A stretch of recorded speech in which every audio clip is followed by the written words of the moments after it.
through the back door, honestly. I started the conservation practices that way. I did it for economic reasons first, especially the strip tilling. It was an economic decision for me to start that procedure back in 1999. I had a farm that was not well drained, and I had problems with having to replant crops quite often in the spring with pounding rains. And as we found out that the strip tilling, I didn't have to worry about working the ground in the spring, so I didn't ruin that soil tilth, and I had a lot less problem with replanting in the future. It just bloomed from there. We got into the strip cropping, actually by a neighbor that wanted me to try it.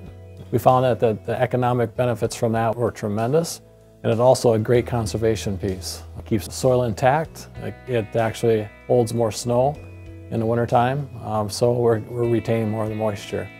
The variable rate fertility and seeding was just an economic thing, pure and simple, but it's a great conservation piece.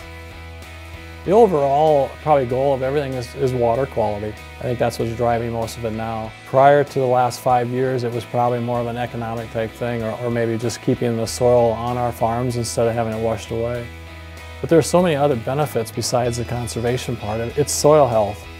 I mean, that's a catchword that everybody's been using the last 2 or 3 years now, but we really don't have a sense on what that is. It's just a soil that's more alive, I would say. And by using the cover crops and using less tillage, we're keeping more organisms alive in the soil longer, just benefiting us other than the conservation part of it.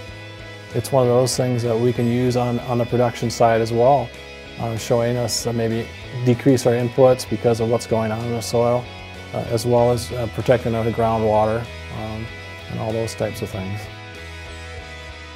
A very active soil, one that was back getting us closer to the native soil that we had under the prairie. Now, we're not going to get there overnight, but that's what soil health means to me.